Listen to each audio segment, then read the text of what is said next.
नहीं हो रहा है क्या?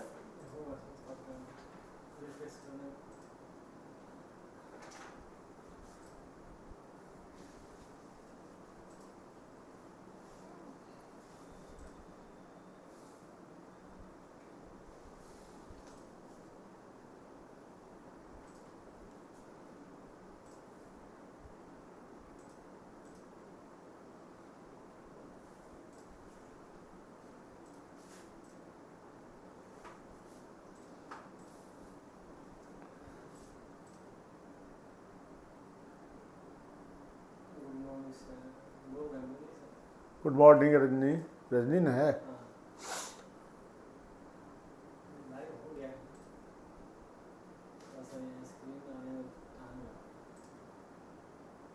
कोई बात नहीं है।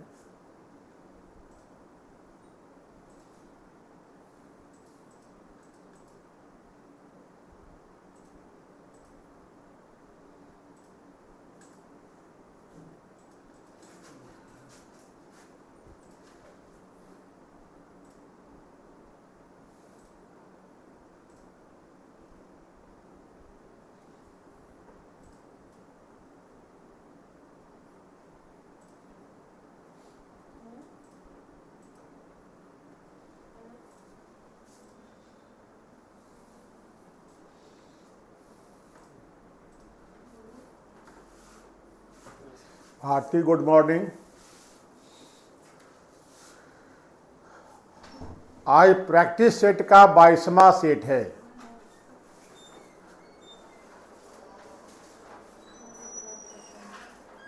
Hiralal good morning. 5 क्वेश्चन है, 21 सेट यानी 105 क्वेश्चन हम लोग कर चुके हैं। हमको लगता है कि क्वेश्चन बनाने में आपको इससे जरूर मदद मिल रही होगी। आज 22वां सेट है और 22वां आकाश खुश रहिए। और 22वां सेट का पहला जो क्वेश्चन है, निम्नलिखित में से किनको विधि के शासन के प्रमुख लक्षण के रूप में माना जाएगा? विधि का शासन है ना, विधि का शासन यानी कानून के अनुसार ही शासन होगा। विधि का शासन अंग्रेजी शासन काल से ही है। भारतीय संविधान में भी इसे स्वीकार किया गया है। 4 विकल्प हैं। अगर विधि का शासन है तो विधि राज्य की शक्ति को सीमित करता है। सरकार की शक्ति, यहाँ जो शक्तियों का परिसीमन है तो सरकार की शक्ति पर परिसीमन होता है ताकि लोगों की स्वतंत्रताएं बाधित ना हो। एक तो ये है कि शक्तियों का परिसीमन होगा, हर हाल में होगा, क्योंकि सबसे अधिक अतिक्रमण करने का डर सरकार की ओर से ही होता है। दूसरा, विधि के समक्ष समानता यानी कानून के नज़र में हर लोग बराबर होंगे। इसके बगैर आप विधि के शासन की कल्पना कर ही नहीं सकते हैं। अगर विधि का शासन आना है तो ये शासन का अनिवार्य तत्व है। विधि के समक्ष समानता इस बात की स्थापना करता है कि भारत में कोई भी विशेषाधिकार प्राप्त वर्ग नहीं होगा, कानून सबके लिए बराबर होगा। और विधि का शासन भी यही कहता है कि कानून की नज़र में हर लोग बराबर होंगे। ठीक है ना। सरकार के प्रति जन उत्तरदायित्व होगा। जनता सरकार के प्रति उत्तरदायी रहे, ये तो राजतंत्र में होता है। या फिर तानाशाही शासन में डर से उत्तरदायी रहना पड़ता है, नहीं तो गोली मार देगा। लोकतंत्र में जहां विधि का शासन है वहां जनता के प्रति सरकार को उत्तरदायी रहना पड़ता है। सरकार के प्रति जनता उत्तरदायी नहीं होती है ना। राष्ट्र के प्रति हो सकती है, सरकार के प्रति क्यों होंगे? ये तो नहीं होगा। और यदि शक्तियों का परिसीमन है तो किस रूप में व्यक्त होगा? स्वतंत्रता और नागरिक अधिकार के रूप में, है ना। अगर परिसीमन है तो नागरिकों को हर हाल में स्वतंत्रताएं हासिल होंगी, नागरिक अधिकार हासिल होगा। तो ये सही हो जाएगा, ये सही होगा, सॉरी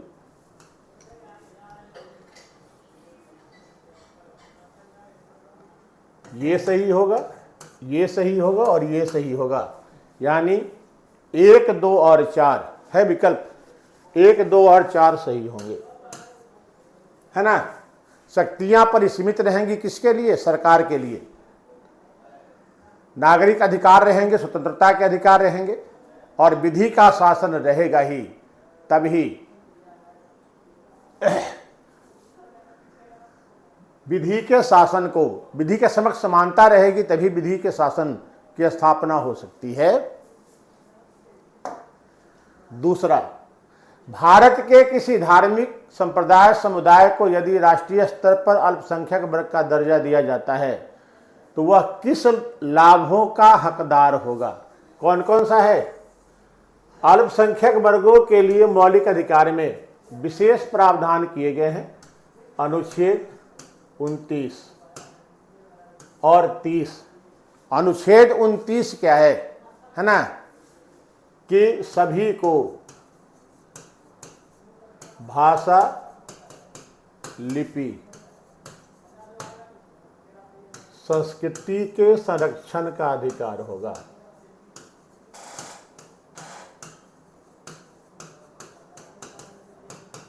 अनुच्छेद 29 भारत के सभी नागरिकों को अपनी विशेष भाषा, लिपि एवं संस्कृति के संरक्षण का अधिकार होगा, है ना। और अनुच्छेद 30 अपनी रुचि के अनुसार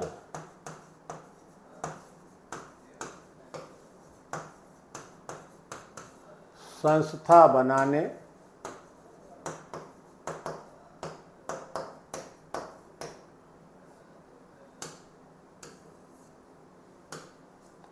और चलाने का अधिकार।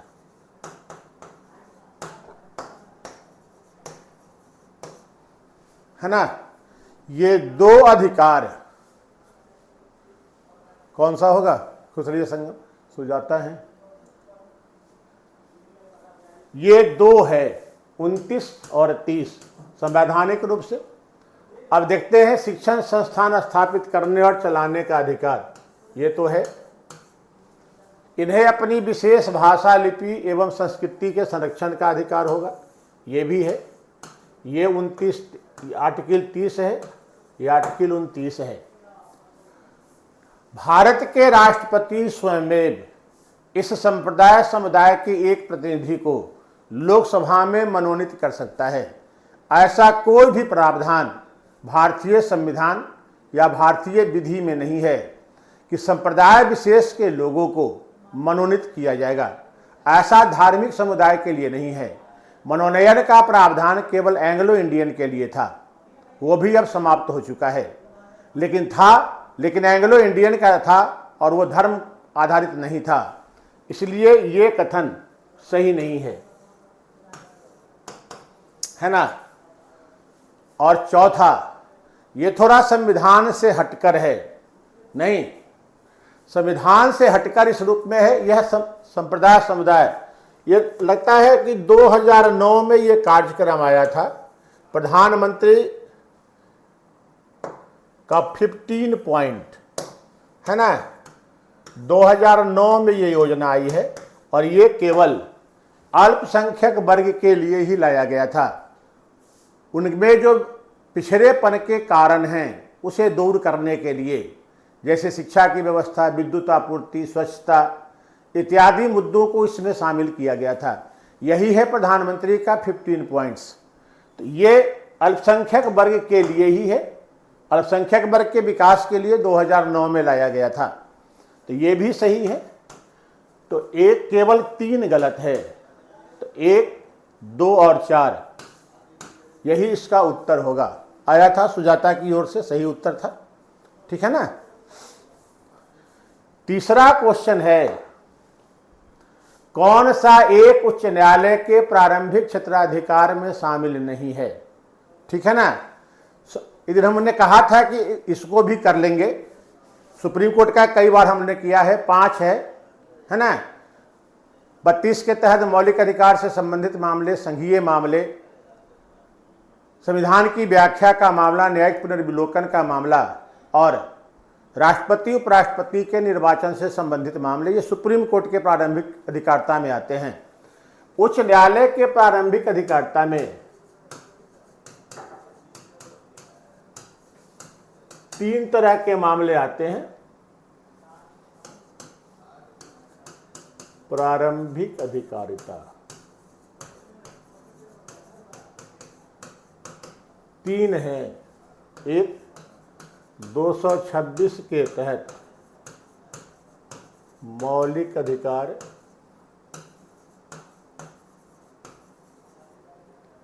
से संबंधित मामले,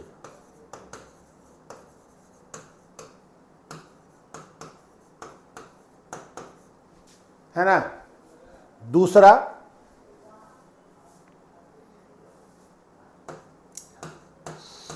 संसद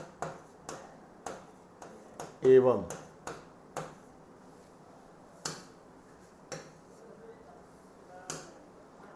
विधानमंडल सदस्यों के निर्वाचन से संबंधित मामले।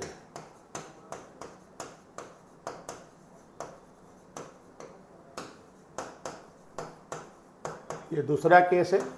तीसरा, किसी का आंसर आया है क्या?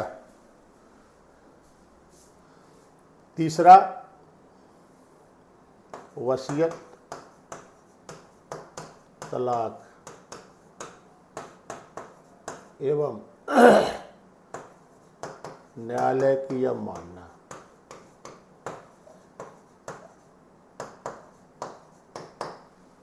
यही 3 मामले आते हैं उच्च न्यायालय के प्रारंभिक अधिकारिता में।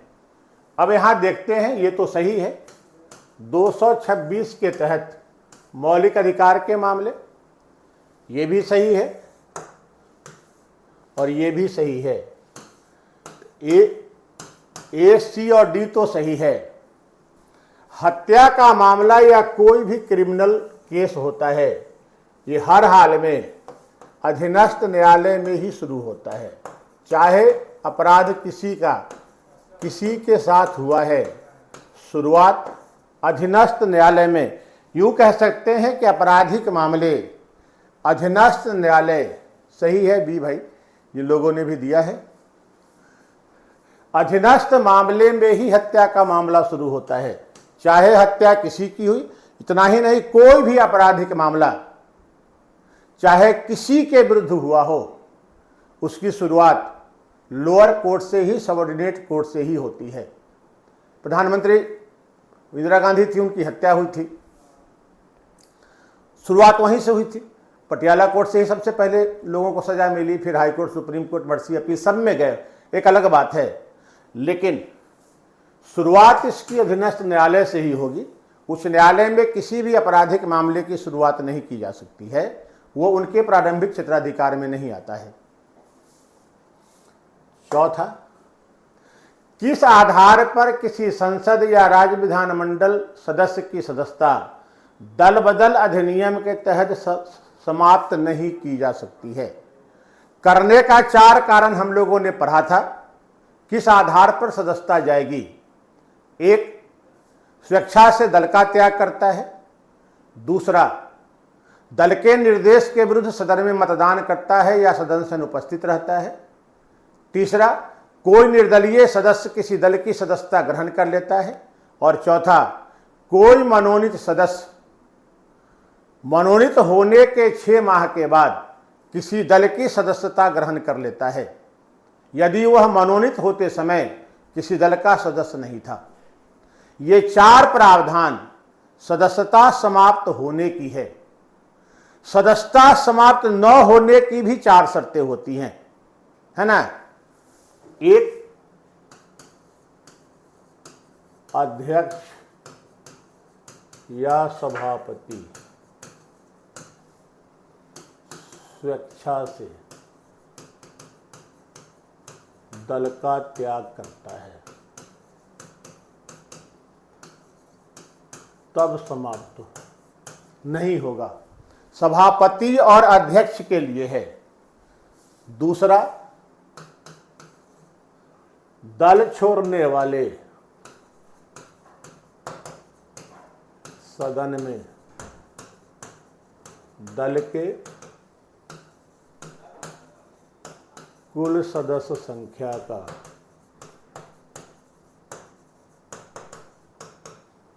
2/3 है, तब सदस्यता नहीं जाएगी।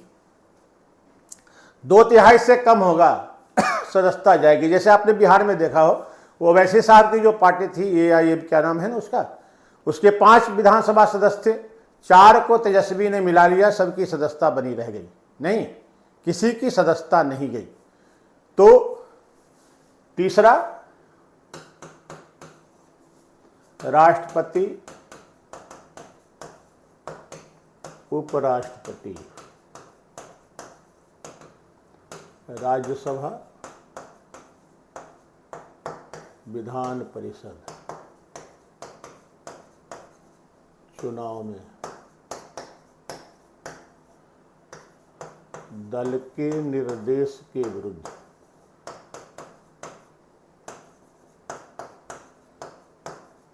मतदान करता है तब सदस्यता नहीं जाएगी। 2 कारणों से ऐसा प्रावधान है।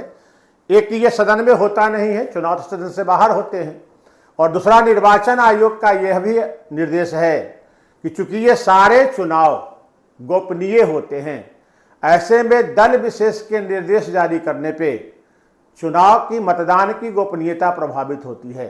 इसलिए अगर दल अपने सदस्यों को यह निर्देश जारी करता है कि फलाने कैंडिडेट को वोट देना है, वही गलत है, क्योंकि इससे मतदान की गोपनीयता प्रभावित हो जाएगी। तो जब आपका निर्देश ही गलत है तो उस आधार पर सदस्यता नहीं जाएगी। और चौथा, दल से निष्कासित कर दिया जाता है ना।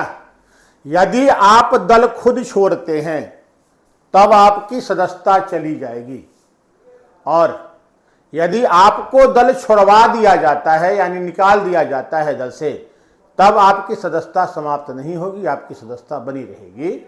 यही 4 हैं।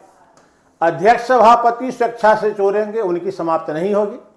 अगर 2/3 सदस्य एक ही साथ शिफ्ट कर जाते हैं, निकल जाते हैं, तब सदस्यता नहीं जाएगी। राष्ट्रपति उपराष्ट्रपति राज्यसभा विधान परिषद के चुनाव में अगर दल के निर्देश के विरुद्ध मतदान करते हैं, क्रॉस वोटिंग करते हैं, तब सदस्यता नहीं जाएगी। अगर दल से निकाल दिया जाता है फिर भी सदस्यता नहीं जाएगी। ये 4 प्रावधान सदस्यता न जाने का है। अब इसको देख लेते हैं, इसके आधार पे चला ही जाएगा। नहीं, निर्दलीय यदि कोई दल की सदस्यता लेता है चला ही जाएगा, स्वेच्छा से दल का त्याग करता है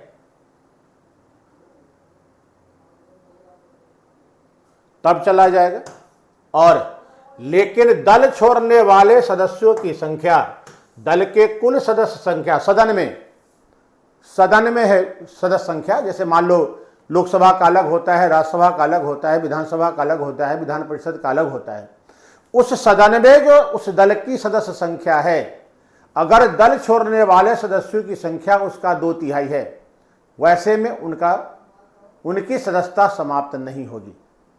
ठीक है, तो यही उत्तर हो जाएगा।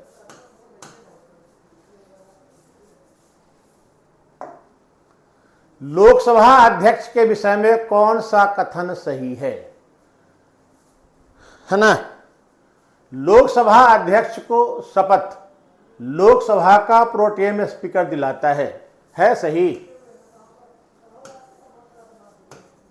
लोकसभा अध्यक्ष का शपथ ग्रहण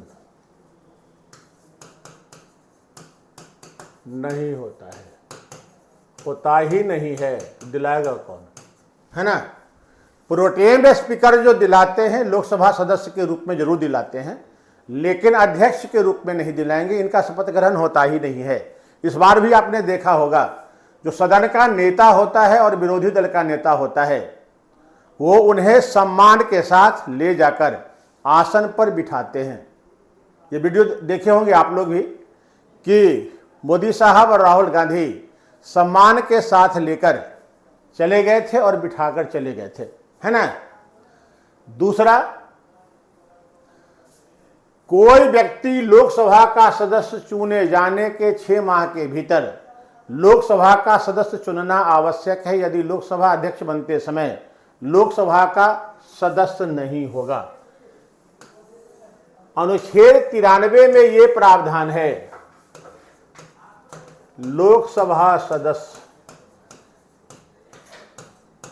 अपने सदस्यों में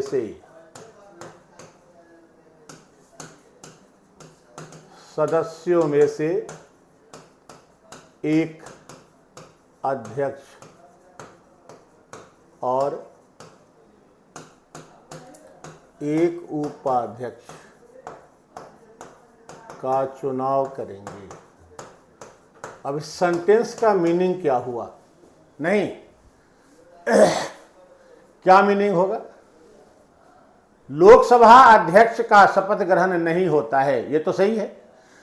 लोकसभा सदस्य अपने सदस्यों में से, यानी किसमें से? जो सदस्य है उसमें से एक अध्यक्ष का चुनाव करेंगे। यानी लोकसभा अध्यक्ष चुने जाने के लिए लोकसभा का सदस्य होना अनिवार्य है। यह कोई प्रावधान नहीं है कि अभी अध्यक्ष चुन लेते हैं, 6 माह के भीतर वो कहीं से मेंबर चुनकर चले आएंगे, ऐसा कोई प्रावधान नहीं है। नहीं, ऐसा कुछ प्रावधान ही नहीं है। जिस समय आपको अध्यक्ष चुना जा रहा है उस समय आपका लोकसभा सदस्य बनना अनिवार्य है। जो मंत्रिपरिषद की व्यवस्था है कि 6 माह के भीतर आप कहीं से भी चुनकर चले आइए, मंत्री बने रहेंगे, ये व्यवस्था अध्यक्ष उपाध्यक्ष पर लागू नहीं होता है। जिस समय ये चुने जाएंगे, इनका लोकसभा सदस्य बनने की, लोकसभा सदस्य होने की बाध्यता है, अनिवार्यता है, तभी चुनाव इनका हो सकता है। इसलिए ये भी कथन गलत हो जाता है। लोकसभा भंग हो जाने के बावजूद अध्यक्ष नई लोकसभा के गठन से ठीक पहले तक अपने पद पर बना रहता है, ये कथन सही है। यहां लोकसभा अगर भंग भी हो जाती है फिर भी अध्यक्ष अपने पद पर रहेंगे, उनका पद रिक्त नहीं होता है। अध्यक्ष और उपाध्यक्ष दोनों ही अपने पद पे रहेंगे और नई लोकसभा की बैठक होती है। यूं मान के चलिए कि जैसे मान लो कि नई लोकसभा की बैठक हो रही है 11 बजे से, है ना, 18वीं के 11 बजे से जो भी डेट था, तो 10:59 तक अध्यक्ष अपने पद पे रहेंगे। 11 बजे नई लोकसभा बैठेगी, उसको अपना नया अध्यक्ष मिल जाएगा, प्रोटेम ही होगा लेकिन नया ना हो जाएगा, वैसे ही अध्यक्ष पद से हट जाएंगे। तो यही कथन सही है कि लोकसभा भंग हो जाने के बाद भी अध्यक्ष उपाध्यक्ष अपने पद पर बने रहते हैं और नई लोकसभा के गठन से ठीक पहले तक अपने पद पे रहते हैं। यदि अध्यक्ष को हटाने संबंधी प्रस्ताव लोकसभा में लंबित है तो अध्यक्ष लोकसभा की कार्रवाई में भाग नहीं ले सकता है, नहीं मतदान, ये गलत है। अध्यक्ष के रूप में भाग नहीं लेगा।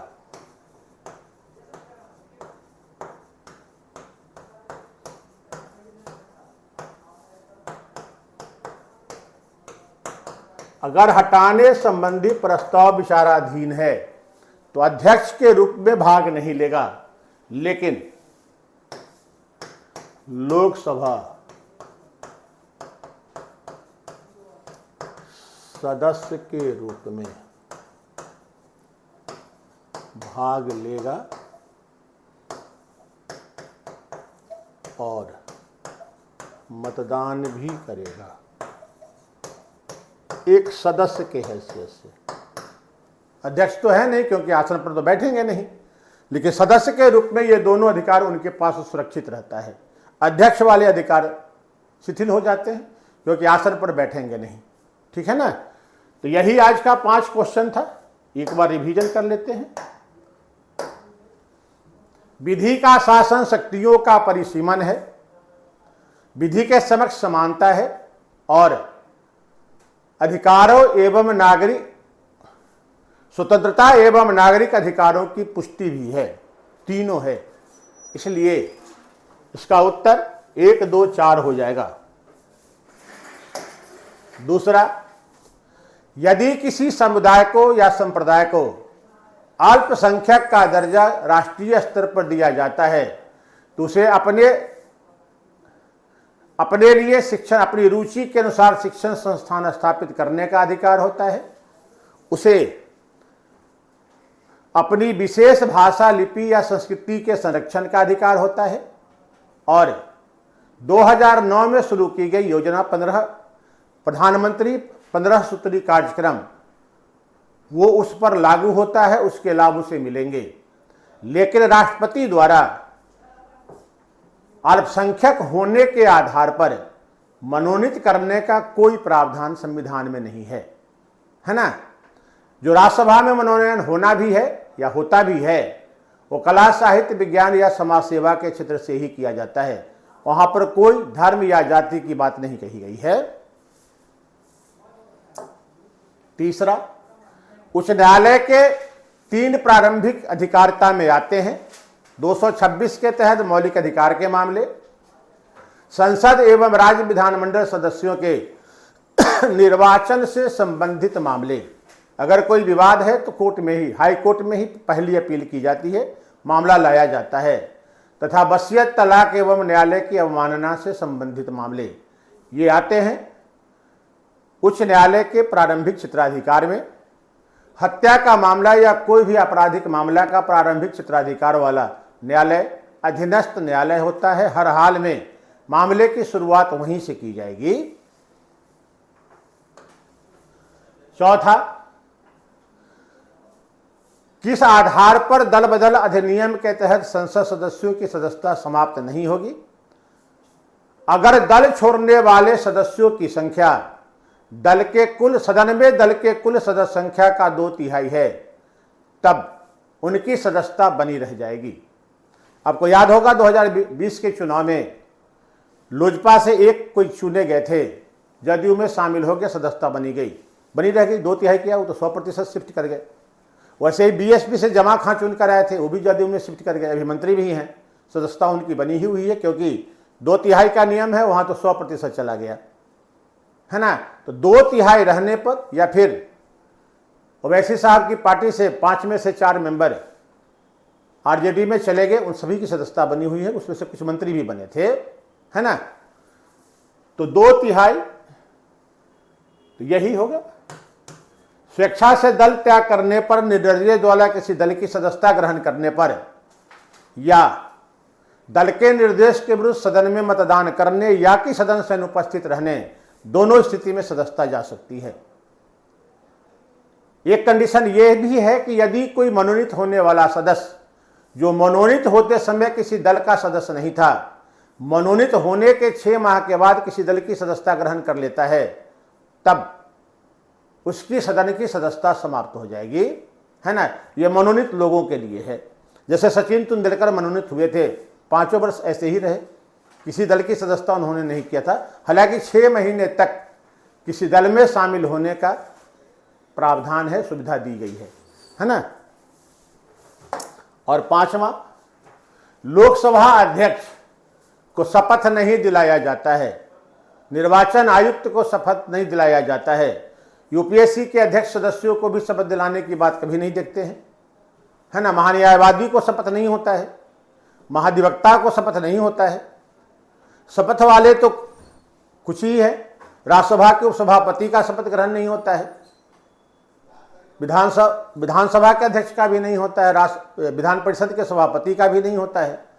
शपथ ग्रहण नहीं होता है। एक शिष्टाचार है कि सदन का नेता और सदन में विरोधी दल का नेता या अगर मान्यता प्राप्त विरोधी दल का नेता नहीं है तब सबसे बड़े दल का नेता सम्मान के साथ उठा के नहीं ले जाते हैं, अध्यक्ष अपने पैर पर ही चल के जाते हैं, ले जाकर बैठा देते हैं। यही उनका शिष्टाचार, यही लोकसभा में विधानसभा में चलता है। तो इसी शिष्टाचार के तहत होता है। उनका कोई शपथ ग्रहण एज ए अध्यक्ष नहीं होता है। हाँ, सदस्य के रूप में तो प्रोटेम स्पीकर ही शपथ दिलाएंगे, क्योंकि वही शपथ दिलाने के लिए नियुक्त किए ही जाते हैं। और एक अंतर भी है, प्रोटेम स्पीकर नियुक्त होते हैं नहीं।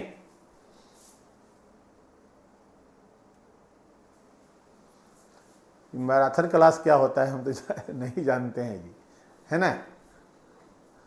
तो डिस्कस कीजिए, इससे फायदा होगा। ये क्वेश्चन सिंगल लाइन तो पूछ नहीं रहे हैं कि सीधे ABCD में से कोई ये होगा। पहले जब BPSC का एग्जाम होता था ना, तो लड़का क्वेश्चन पढ़ने से पहले उत्तरे पे चला आता था। लेकिन आजकल ऐसा नहीं पूछ रहे हैं, घुमा दे रहे हैं, बच्चों को परेशान कर रहे हैं। लेकिन हमको लगता है कि अब आगे ऐसा ही रहेगा, 17वीं में भी वैसा ही क्वेश्चन, उम्मीद तो हम ऐसे ही कर रहे हैं, क्योंकि अभी नीचे नहीं उतरेंगे, एक आध कदम आप और ऊपर ही चले जाएं, है ना। पिछली बार लगता है कि 150 में 30-40 के आसपास कूट वाला क्वेश्चन दिए थे।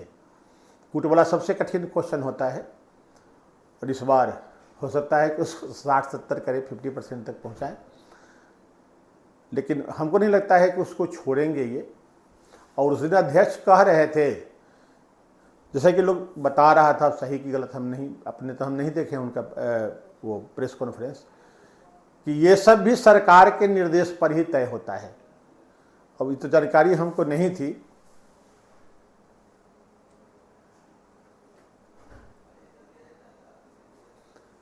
चार घंटा में पॉलिटी पढ़ लोगे जी? 4 घंटा में तो भाई हमसे नहीं होगा पॉलिटी, है ना। 18-19 टॉपिक पढ़ना होता है, उसमें से कुछ टॉपिक बहुत ही बड़े हैं। पूरा 100 अनुच्छेद तो संघ के शासन में है, 52 से शुरू होता है, 151 पर ख़त्म होता है। ज़्यादा क्वेश्चन भी वहाँ से निकाले जाते हैं, सब कुछ तो वही है। उसको पढ़ लिए तो समझिए कि पॉलिटी का 60% तो पढ़िए लिए। राज्य का शासन तो उसका फोटोकॉपी ही है, संघ राष्ट्र संबंध है, मौलिक अधिकार हैं, तो वैसे नहीं होता है। हाँ, 50 दिन वाला कोर्स चल रहा है, और 50 दिन में हर हाल में ख़त्म करेंगे, है ना। तो अगर आप चाहें तो वहाँ से जुड़कर लाभ ले सकते हैं। बहुत महंगा भी नहीं है, आपको लाभ हो सकता है ना। चल रहा है क्लास। ये भंग हो जाने के बाद भी, जिस समय आप किसी को लोकसभा अध्यक्ष चुना जाता है, उसका लोकसभा सदस्य होना अनिवार्य है। बाद में चुनाव की कोई व्यवस्था नहीं है। लोकसभा भंग हो जाने के बाद भी अध्यक्ष अपने पद पे बने रहते हैं, और नई लोकसभा के गठन से ठीक पहले तक पद पे रहेंगे। यदि अध्यक्ष के विरुद्ध को हटाने संबंधी प्रस्ताव कोई सदन में विचाराधीन है, तो अध्यक्षता नहीं करेंगे, लेकिन एक सदस्य के रूप में सदन की कार्रवाई में भाग ले सकते हैं और मतदान भी कर सकते हैं। तो यही 5 है। तो ये तो गलत है ही, यह सही है, यही है। कोर्स के विषय में जानते ही हैं, आज नहीं बताएंगे, देख लीजिए केवल। और वो कह रहे थे तो जा रहा है क्या, किस पर है ये भाई, और देख लीजिएगा, PDF जा रहा है, ठीक है ना। तो आज तक के लिए इतना ही हो पाएगा। कल आते हैं फिर 5 क्वेश्चन के साथ, ठीक है ना। धन्यवाद।